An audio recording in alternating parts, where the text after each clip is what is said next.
what I wanted to know is, the company already had 30 years of track record and it was undergoing big changes. But what were like the first things you set out to do to transform the business?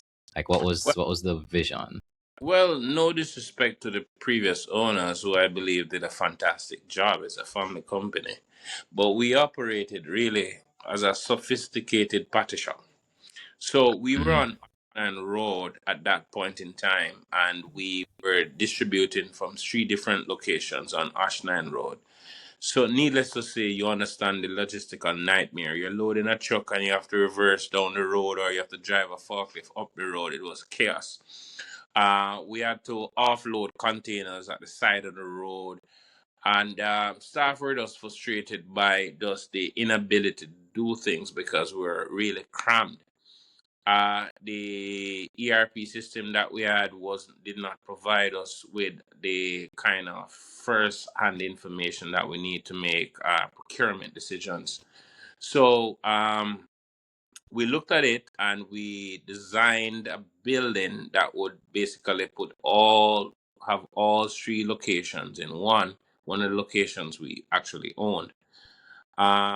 No, added to that, we're really operating on one of the property, about like 87 containers we were basically. So if you want a box of nail, you have to open container number 23 to, that kind of. mm, So we had initially planned to build a massive structure down there, and then we looked at it and said, no, yes, we can store all what we have, but guess what? There's no room for growth. There's no room for adequate parking for our customers and our suppliers and all our stakeholders.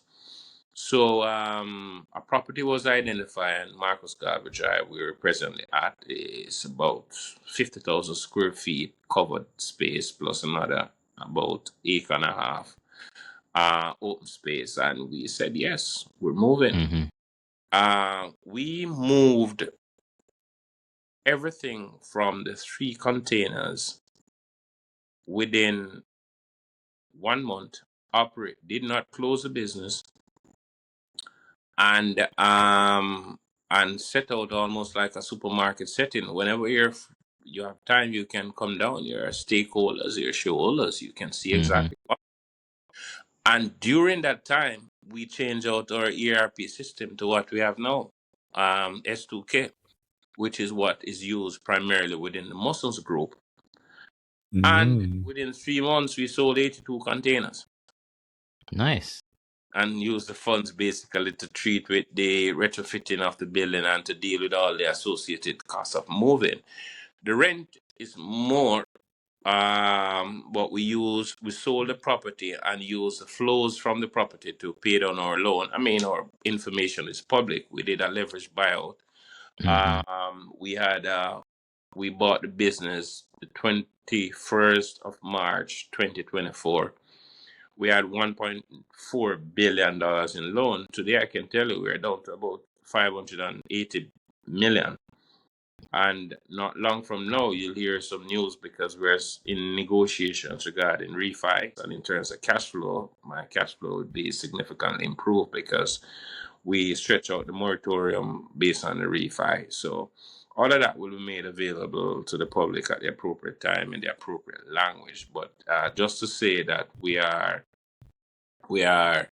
in a significantly more enhanced financial position than 1 year ago, and more so 2 years ago. So we did that, put in place new ERP system, put in place new move to a new location, and start hiring back office staff, because what existed before is just salesmen on the road. So we changed the structure, hired customer service rep to help the respective salespersons.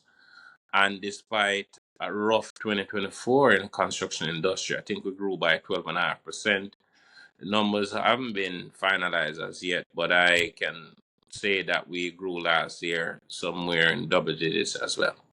That's the Okay.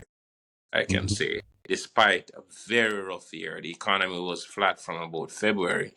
There was Mm-hmm. a if sometime in and around the election period, October was dead, but the reconstruction effort in that Melissa brought about redounded to our benefit. We had to pivot because we are a small items company where yes, we do some plywood, drywall, cement board, pliers, cutlasses, etc. Sorry, I have to always market my company.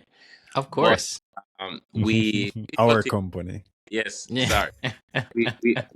We pivoted hurricane and went straight into zinc and zinc nail Mm-hmm. and lumber. So, and we had to do it because we figured that is what the market had demanding, especially in the western parishes, right around to southwest St. Elizabeth and parts of Hanover and St. James. And it has redounded to our benefit. We've said publicly before that we're aiming to have 5% of the lumber market. We estimate that the lumber market is about 3.6 million board feet of lumber per month.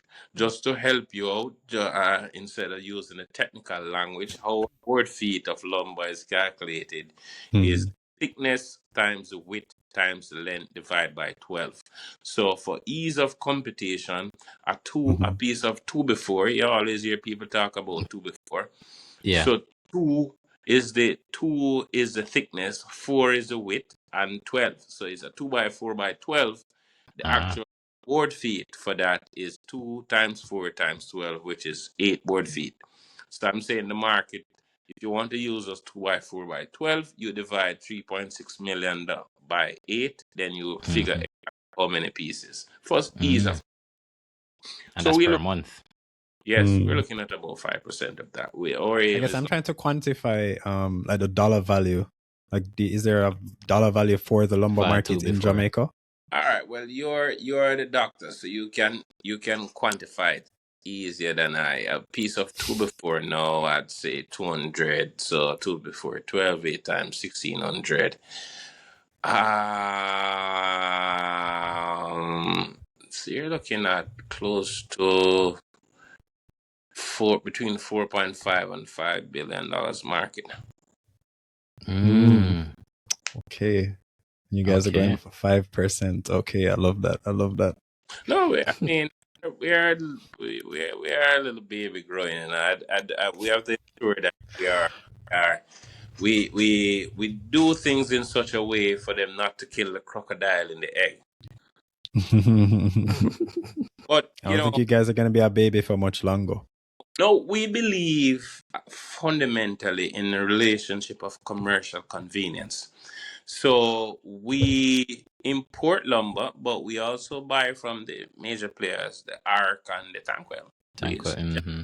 As a matter of fact, when we're buying overseas, we give them more prices. Gentlemen, if you're able to beat this or to match this price, we buy from you for more than one reason. Number one, if you're buying from overseas, you have to buy in more significant quantities. Number two, buying from overseas exposes us to foreign liabilities. Mm-hmm. So if we are getting similar terms, 60 days or 90 days terms, then obviously, even if buying locally costs us 2 or 3% more, then it makes commercial sense. So that's what we have been doing. We have been operating in from the principle of relationship of commercial convenience.